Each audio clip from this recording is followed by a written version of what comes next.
Rising to prominence in Florence in the 15th century, the potent banking dynasty known as the Medici family helped to define the Renaissance and the political environment of Italy.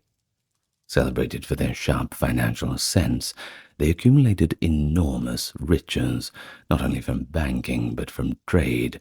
Of course, they then used these riches to have a great impact over European events and broadly Florentine politics.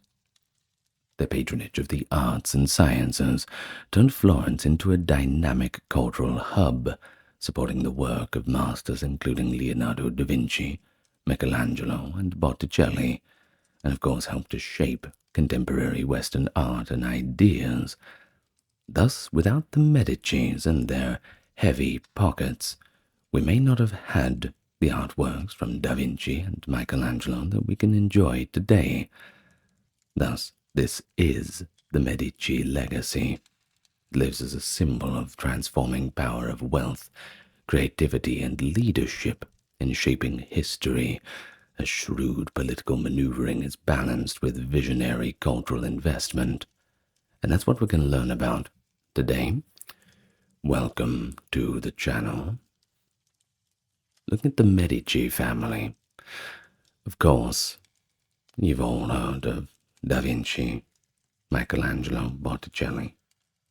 But of course there was a driving force behind these artists, and that driving force was money. So let's learn about those financiers. Of course, it's not just about Da Vinci and all the rest. We're going to start from the beginning. Now, before we begin, if you like the kind of content, then click the subscribe button, and hopefully we can get to 100,000 soon. So, nice and relaxed. Let us begin. And we begin in Siena. Now, for most of the 13th century, as I said, we are going back a little bit, Siena was essentially the main banking hub for Italy, enjoying preeminent status thanks to influential banking dynasties such as the Bonsignoris. Indeed, the Bonsignori Bank itself rose to become one of the most prominent financial institutions in Europe during that era. Maybe a little bit more about them in a different video. But for now, we will say that when the Bonsignoris went bankrupt in 1298, sorry about the spoiler alert, Siena's position itself began to rapidly decline. In fact, Florence had emerged as the new financial center. It would seem that the Bonsignoris were effectively carrying Siena's whole economy on their shoulders. No Bonsignoris, no economy. As for Florence, initially they were dominated by the House of Albizzi, a powerful family that held sway until the late 14th century.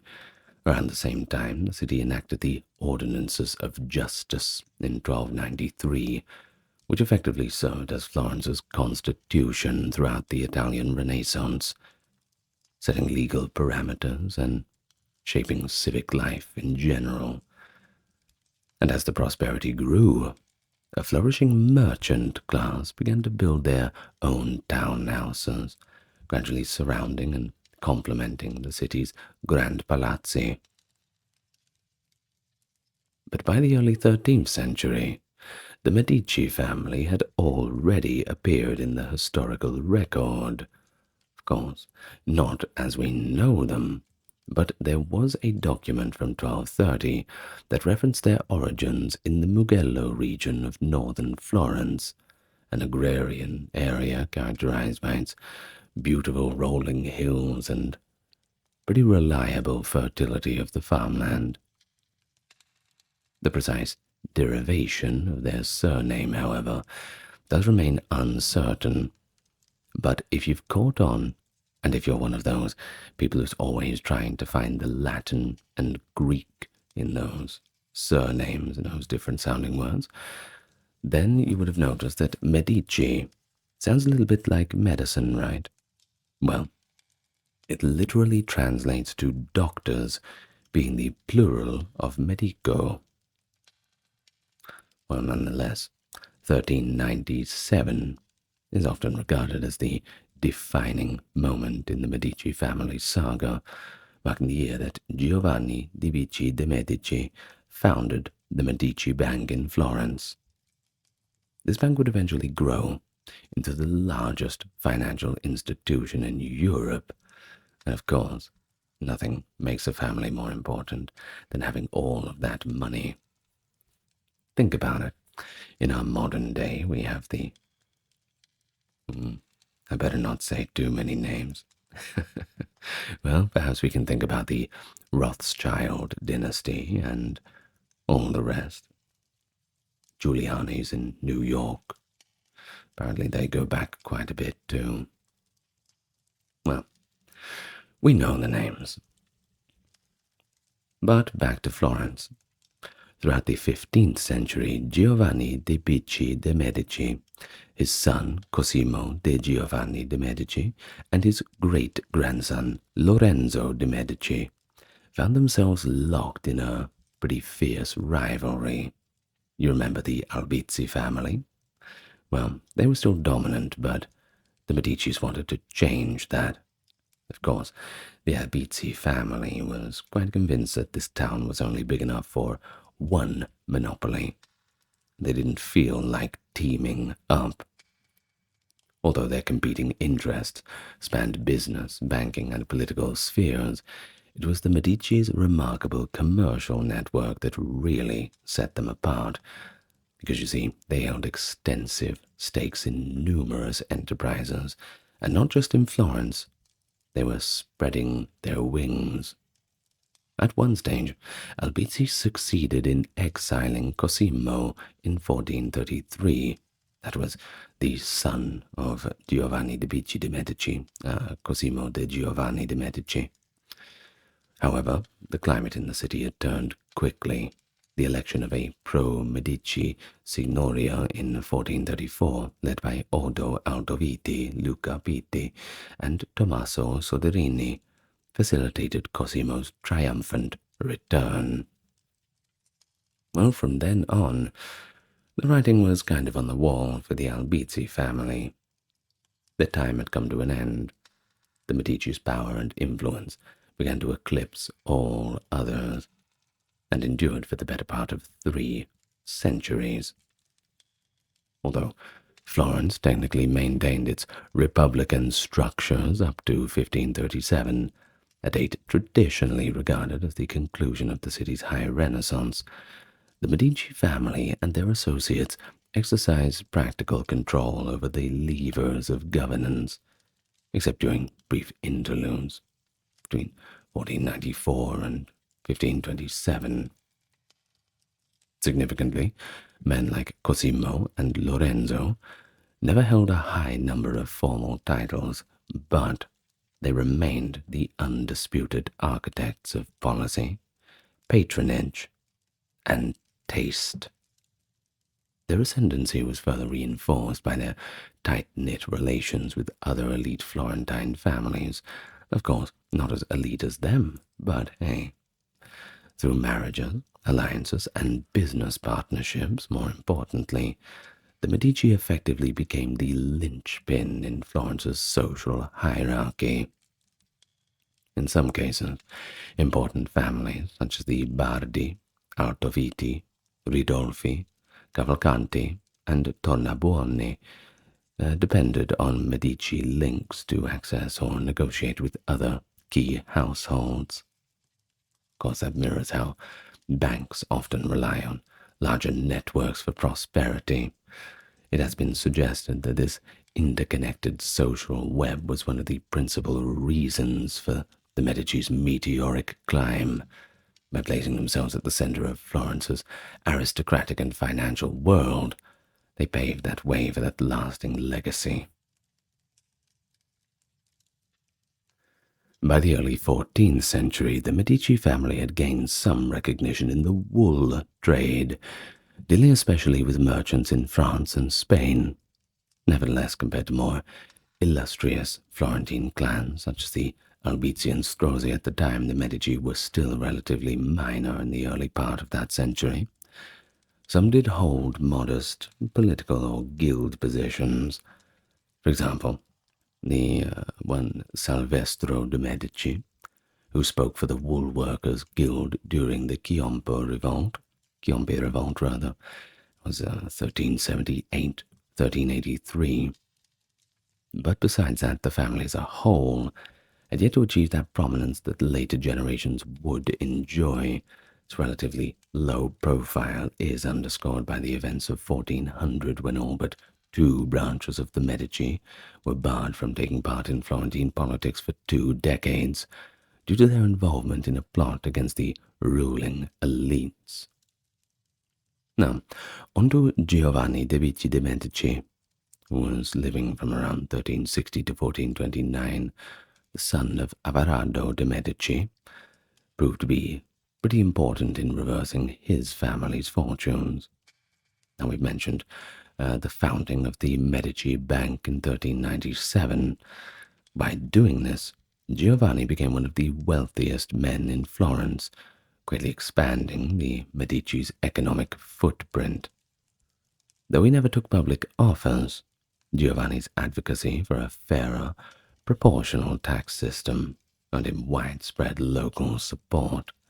Of course, these were novel ideas at the time. Upon Giovanni's death, his son Cosimo the Elder, that is Cosimo de Giovanni de Medici, succeeded him, and in 1434 returned from a brief exile to become Florence's Gran Maestro, an unofficial but powerful position. Celebrated as Pater Patriae, that is, Father of the Nation, Cosimo presided over a period during which the Medici influence grew to overshadow the other dynasties. A discovery in 1461 further bolstered the Medici's commercial reach. Large deposits of alum, critical in the cloth dyeing industry, were found at Tolfa. Up to this point, European alum had been sourced almost exclusively from regions controlled by the Ottomans, and of course, they were not going to give any discounts, especially around this time. Pope Pius II awarded the Medici a monopoly over these new mines, thereby giving them the command of Europe's alum production, and once again securing yet another vital revenue stream. Over the course of the 15th century, Florence was effectively governed by 3 generations of Medici, and that would be Cosimo, his son Piero, and grandson Lorenzo. Though Florence nominally remained a republic, the Medici and their allies deftly maintained control of its institutions. Cosimo's son, Piero de Medici, nicknamed Piero the Gouty for the illness that would claim his life.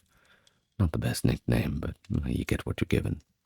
He only ruled briefly, and he spent much of his time, of course, incapacitated with this gout, hence the name. Consequently, Medici dominance in civic affairs stalled somewhat until the arrival of his successor, Lorenzo de Medici, famously known as Lorenzo the Magnificent. He was living from 1449 to 1492.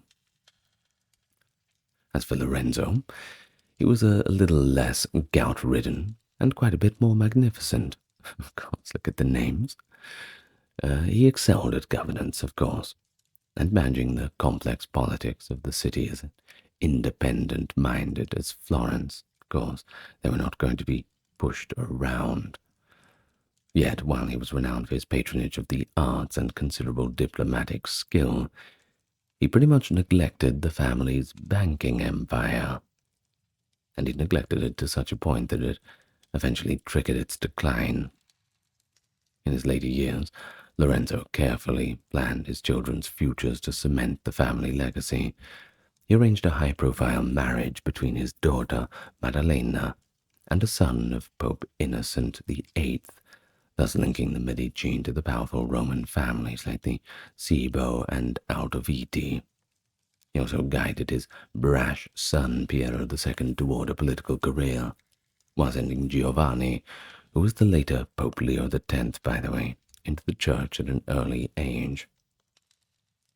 Despite these efforts, Lorenzo's death in 1492 revealed the vulnerability of Medici authority. Piero's inability to respond effectively to the French invasion of Italy led to the family's expulsion in 1494 and a brief return of Republican rule, which was an episode that showed how tightly the fate of the Medici was bound to the fortunes of Florence itself. Now, a little bit earlier, in 1478, the Pazzi conspiracy targeted Lorenzo de' Medici and his younger brother, Giuliano, during Easter services, with the conspirators aiming to topple the family's dominance in Florence. The plot involved not only the rival banking families, the Pazzi and Salviati, who sought to weaken Medici influence, but also extended to the Archbishop of Pisa, certain members of the clergy, excluding the priest officiating the service, and to a degree, and a rather debatable degree, Pope Sixtus IV. Since the Pope and the Medici had clashed repeatedly, the conspirators sought Sixtus's blessing to remove the Medici from power. However, he refused to give explicit approval, at least in public. He permitted the scheme to proceed, and later offered clemency for any church-related crimes committed during the course of the attack. During the attempted assassination, Giuliano was killed, and Lorenzo suffered wounds, but ultimately survived. In the aftermath, Lorenzo took in Giuliano's illegitimate son, Giulio de' Medici, who would eventually ascend to the papacy as Pope Clement VII. You see how there's a trend of very rich families ascending to positions within the papacy. It's funny how that works, isn't it? Well, despite Lorenzo's survival, he couldn't live forever, couldn't he? His death in 1492 would send shockwaves through the city's politics. His son Piero II succeeded him, but Piero's acquiescence to all the demands of King Charles VIII of France, well, they were not well received in France. Well, not well received in Italy, rather, probably quite well received in France, but it led to widespread public outrage back on the home front. Within 2 years, the Medici were forced into exile from 1494 to 1512, and Florence briefly reinstated the old ways of governing.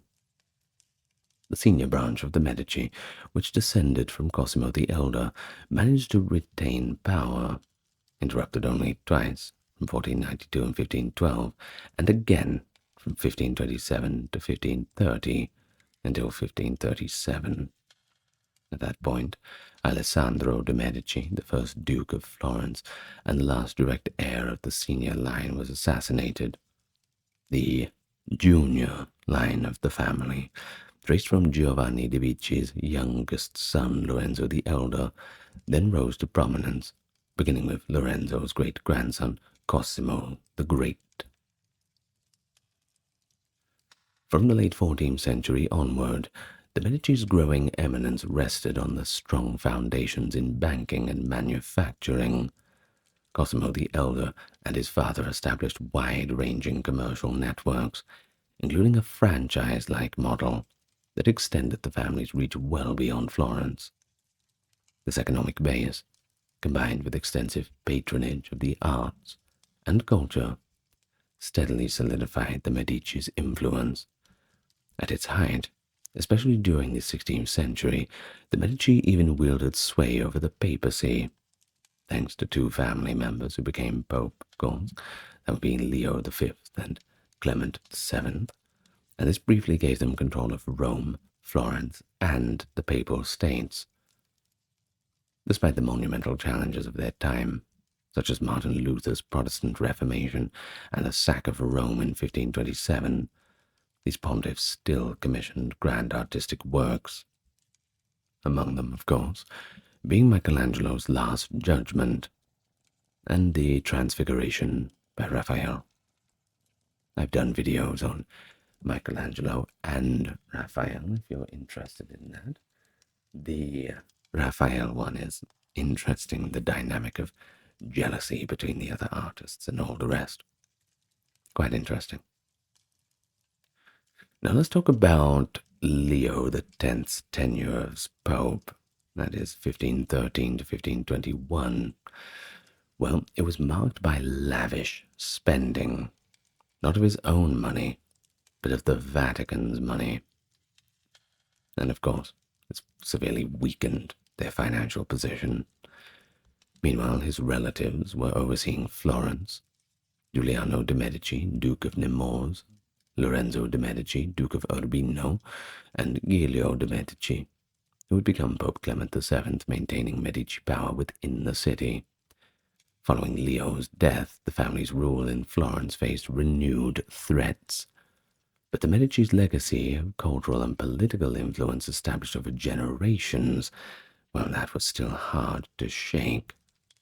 As for Pope Clement VII's pontificate, well, that proved to be a tumultuous period, being 1523 to 1534, beset by a series of political crises that had been, admittedly, long in the making.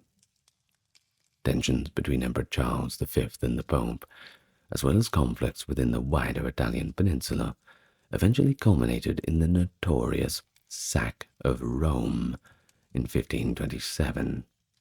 Of course, it's not the first time Rome was sacked. Let's just say it's been through a lot. The catastrophic event was carried out by imperial troops, many of whom were unpaid soldiers or mercenaries who ran amok in the city. And you know what that means: looting and all the other unpleasantries.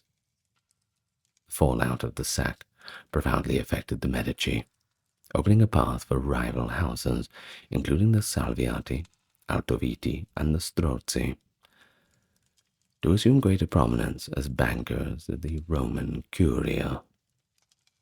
Of course, everybody wanted to be on top, and you can't always be in the top position, can't you?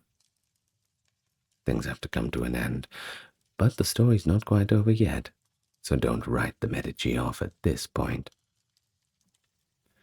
So during the early reign of Clement, Florence itself was ostensibly ruled by two young Medici heirs, being Ippolito de Medici, later a cardinal and vice-chancellor of the Holy Roman Church, not bad, and Alessandro de Medici, later the first Duke of Florence, not bad either. Formerly they governed under the oversight of guardians appointed by Clement. However, with Rome in crisis in 1527, the Medici's grip on Florence began to be a little bit precarious. In a strategic turnaround after the sack, Pope Clement VII allied himself with Emperor Charles V, the very force behind Rome's devastation. What are you doing, Clement? I suppose you're wondering why he did that. Well, he was saving his own arse, for lack of better words, securing his family's fortunes.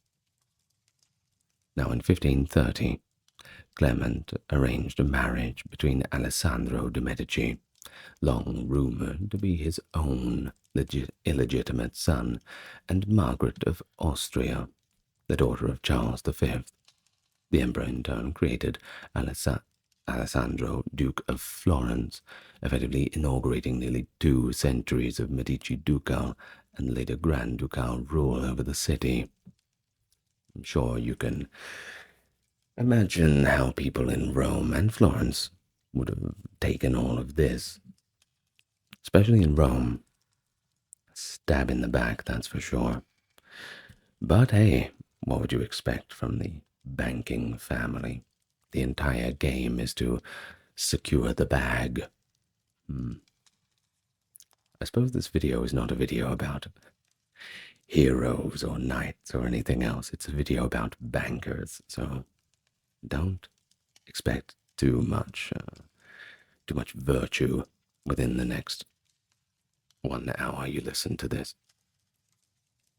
Well, at the same time, Clement VII carefully orchestrated a high-profile marriage for his first cousin, twice removed, Catherine de Medici. He wed her to the second son of King Francis I of France, who would become King Henry II, thereby forging ties between the Medici and the French royal family. Catherine's eventual children included Claude of Valois and Elizabeth of Valois, who married into the House of Lorraine and the royal family of Spain, respectively. Thus the Medici bloodline thread itself now through some of Europe's most illustrious dynasties.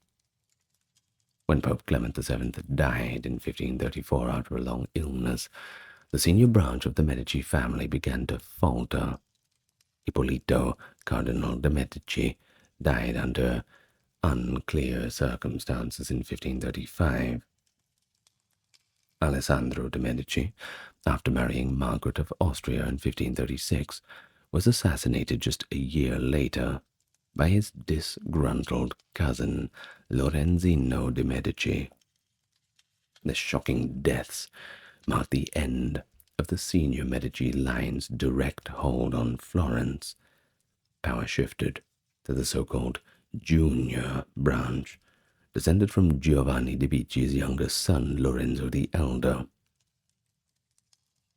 Cosimo I de' Medici, Cosimo I, rather, excuse me, a relatively distant member of this junior branch, emerged as the new head of the family in Florence. Hailing from the Mugello region, Cosimo consolidated his position against numerous adversaries, and among them was Catherine de' Medici, Pope Paul III, and various detractors within Tuscany. By doing this, he aimed to establish firm control. Thus he subdued the historically hostile Republic of Siena, expanding Medici territory and paving the way for the Grand Duchy of Tuscany. On the island of Elba, he purchased a segment of land from the Republic of Genoa, enabling him to found a small Tuscan navy and fortify maritime defenses.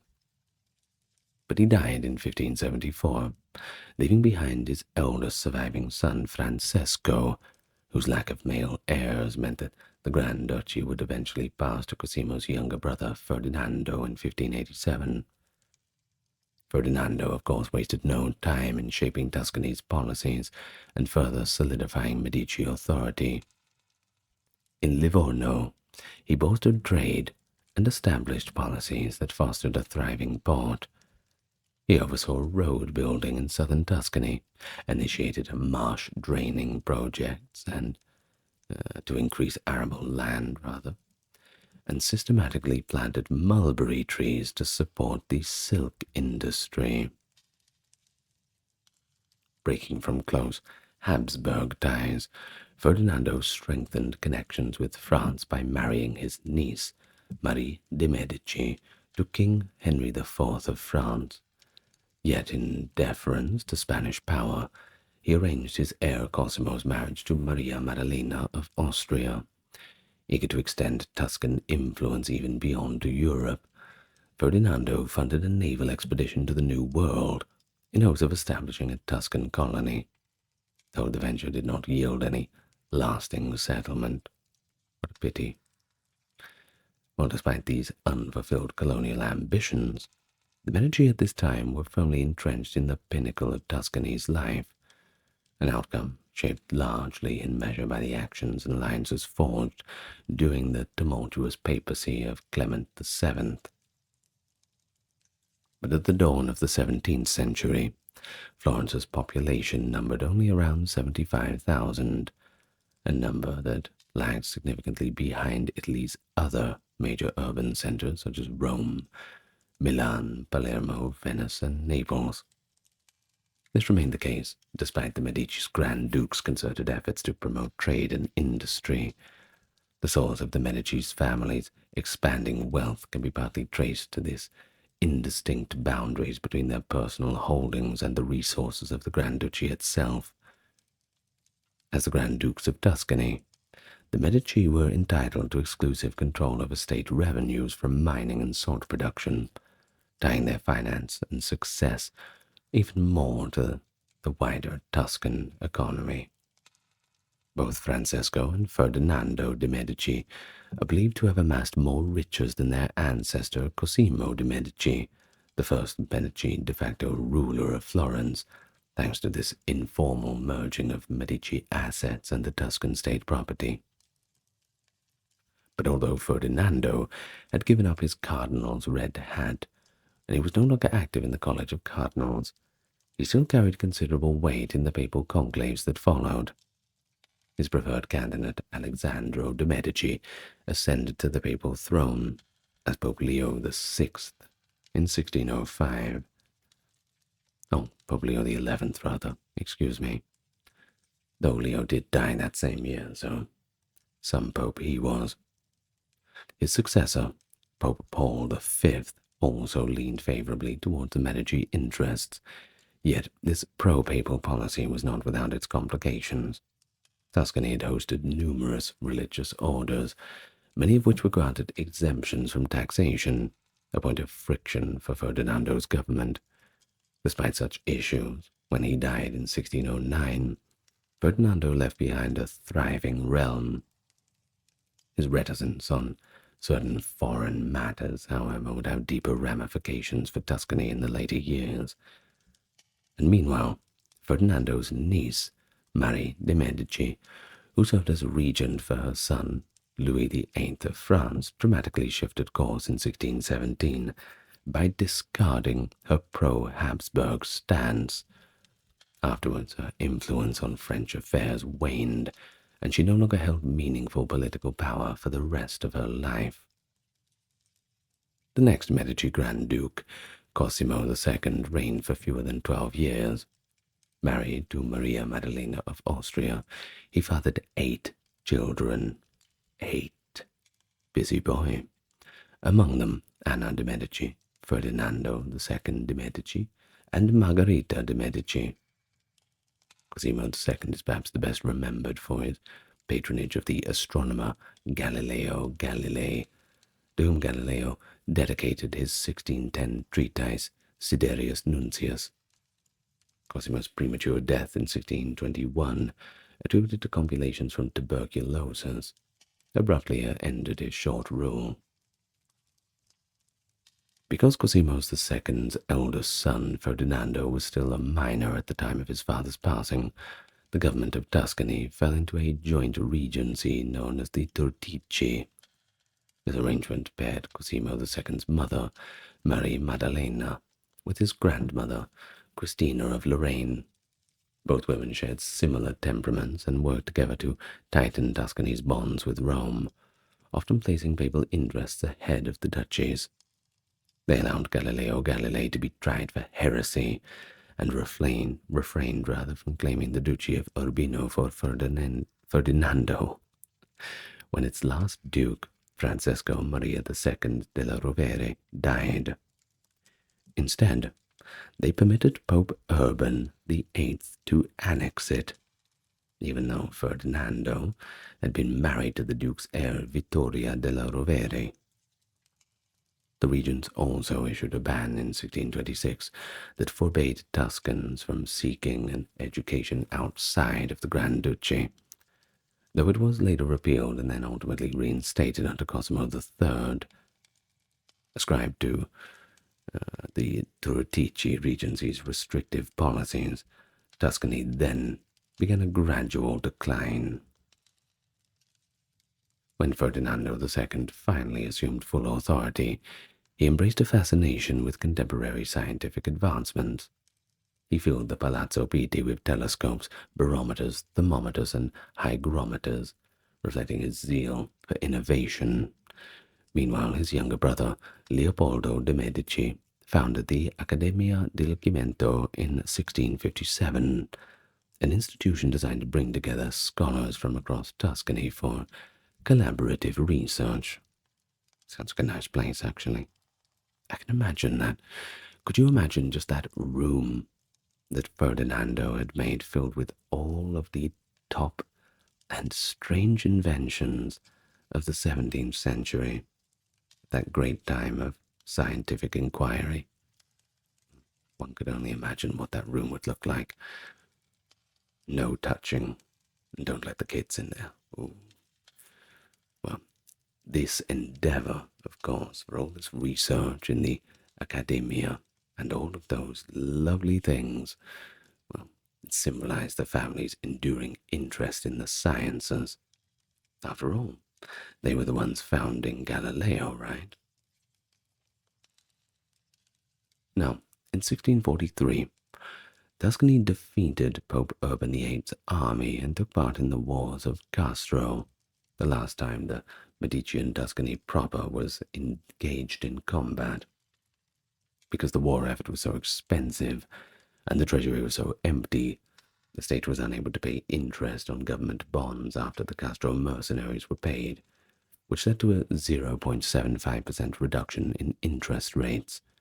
Due to the state economy at the time, well, bartering became more common in rural marketplaces. On May the 23rd, 1670, Ferdinando passed away from apoplexy and dropsy. He was buried in the Medici necropolis, the Basilica of San Lorenzo. There were over 700,000 people living in the Grand Duchy at the time of his death, and Pisa's buildings were on the point of collapsing, the streets lined with unkempt weeds. It's a shame. Terrible shame. Cosimo III de' Medici, the Grand Duke of Tuscany, and Francesco Maria de' Medici, Duke of Rovere and Montefeltro, were the two children of Ferdinando and Vittoria della Rovere. When Vittoria died in 1694, her younger son inherited the duchies of Rovere and Montefeltro, which were her allodial possessions. Henry V of France and Marie de' Medici's granddaughter, Marguerite Louis de Hollande, was the wife of Cosimo III. Electress Palatine, Anna Maria Luisa de' Medici, and Gian Gastone de' Medici, the last Medicean Grand Duke of Tuscany, were the three children of this extremely unhappy marriage. In 1691, Anna Maria Luisa's husband, Johann Wilhelm, Elector Palatine, was able to requisition the dignity of the Royal Highness for the Grand Duke of his family, even though they had no claim to any kingdom. During the Battle of Vienna, Cosimo sent munitions to the Holy Roman Emperor, his nominal feudal overlord, and regularly paid him outrageous dues. The Grand Ducal treasury was all but bankrupt in 1705, and the Medici family had no male heirs. Florence's population fell by half compared to the 17th century, and the Grand Duchy's overall population fell by an estimated 40%.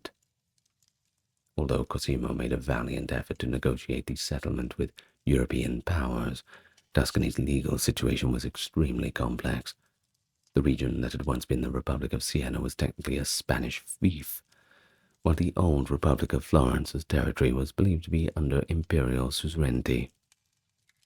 Cosimo considered re-establishing the Florentine Republic after the death of his first son, either after Anna Maria Luisa passed away or, if he lived before her, on his own. His government strongly supported the restoration of the Republic, even though it meant ceding Siena to the Holy Roman Empire. Cosimo's plan was mostly disregarded in Europe. Only Great Britain and the Dutch Republic supported it, and when Cosimo died in 1723, the plan finally came to an end. Don Carlos of Spain, the eldest child of Elizabeth Farnese and Philip V of Spain, was chosen as the Tuscan heir on April 4, 1718 by Great Britain, France, and the Dutch Republic, later Austria. By 1722, Cosimo had been reduced to a spectator at the conferences for the future of Tuscany, and the electress was no longer even recognized as an heiress. 6 days before he passed away on October 25, 1723, Grand Duke Cosimo issued a final decree urging Tuscany to maintain its independence. It stated that Anna Maria Luisa would take Gian Gastone's place unhindered, and the Grand Duke retained the authority to select his successor. These parts of his declaration, however, were entirely disregarded, and he passed away just a few days later. Gian Gastone hated the Electress for arranging his disastrous union with Anna Maria Francisca of Saxe-Lauenburg, and he repealed all of his father's anti-Semitic laws, while he detested her brother's liberal policies. Gian Gastone took pleasure in causing her distress. On behalf of Don Carlos, who disembarked in Tuscany in December of the same year, a Spanish detachment took over Florence on October 25th, 1731. Gian Gastone's run-down entourage, the Ruspanti, detested the Electress, and equally, she detested them. By planning banquets, Gian Gastone's sister-in-law, Duchess Violante of Bavaria, attempted to remove the Grand Duke from Ruspani's sphere of influence. His behavior at the banquets was reportedly not exactly royal, frequently belching and regaled those in the audience with offensive jokes, and apparently towards the end of the night would repeatedly vomit into his napkin. I hope it was a thick napkin. Well, he spent the remainder of his life confined to his bed, suffering sprained ankle in 1731. Violante occasionally cleaned the bed, apparently, which reeked of bodily waste. Not a good way to go. Not a good way to go at all. Francis III of Lorraine succeeded Don Carlos after the latter was expelled from Tuscany in 1736 as a result of the War of Polish Succession. When the Spanish troops left Tuscany in January 1737, the Austrians took their place. On July the 9th, 1637, Gian Gascone passed away in the company of his sister and prelates.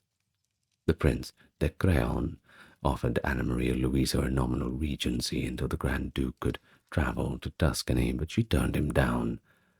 She did, however, manage to inherit all of the Medici's family assets after her brother passed away, so certainly not a wasted trip for her. Well, Tuscany was briefly included in the realm of the Austrian crown after the main Medici dynasty were extinct, and Francis Stefan, the Duke of Lorraine and husband of Maria Theresa of Austria, ascended to power in 1737. If not for the intervention of Europe's major powers, which transferred sovereignty of Florence elsewhere, the line of Princess Ottaiano, a surviving branch of the House of Medici, who were able to inherit the Grand Duchy of Tuscany when the last male of the senior branch died in 1737. Well, if not for that, they could have continued to rule as Medici sovereigns. As a result, the region became a part of the Habsburg-Lorraine dynasty after the Grand Duchy ended. Being Francisco I de Medici's great-great-great-grandson, Francis I, the first Grand Duke of the new dynasty, carried on the Medici dynasty's hold on the Tuscan throne through the female line. At the Congress of Vienna, the Habsburgs were reinstated after being overthrown in 1801 in favor of the House of Bourbon-Parma, who had been overthrown in 1807.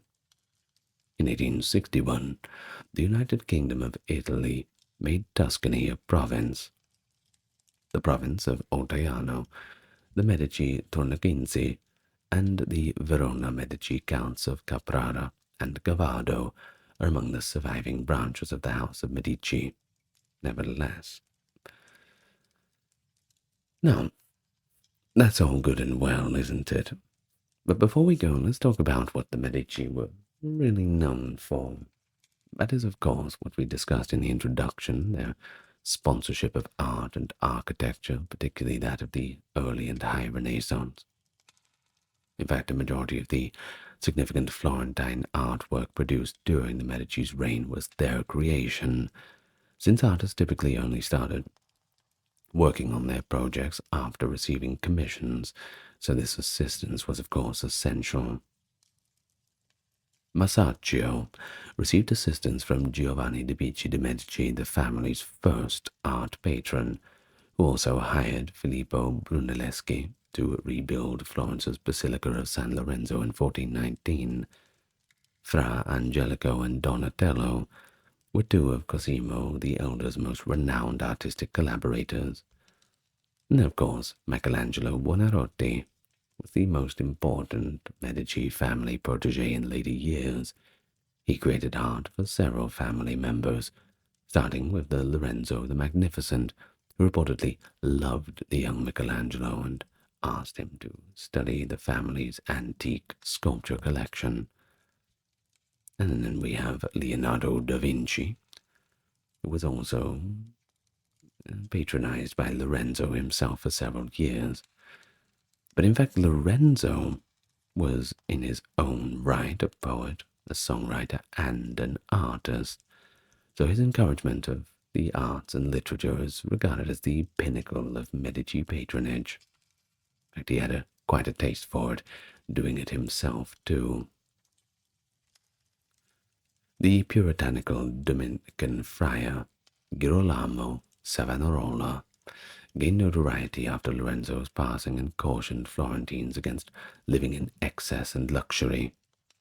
Many great works were voluntarily destroyed, I say voluntarily destroyed, in the bonfire of the Vanities, that being on February 7th, 1497, under the fervent leadership of Savonarola. In the same spot as his bonfire, Savonarola and two young supporters were executed at the stake in the Piazza de Signoria on May 23rd, 1498, the following year. The Medici, of course, were avid collectors and also commissioned works of art and architecture. Today, their holdings make up the main body of the Uffizi Museum in Florence. They were also in charge of some of Florence's most famous architectural creations, such as the Medici Chapel, the Belvedere, the Boboli Gardens, and the Uffizi Gallery, and of course, the Palazzo Medici.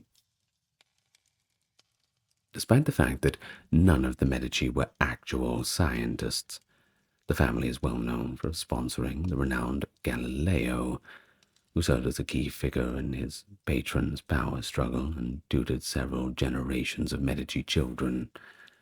After Galileo was accused of heresy by the Inquisition, Ferdinando quite cowardly renounced his patronage.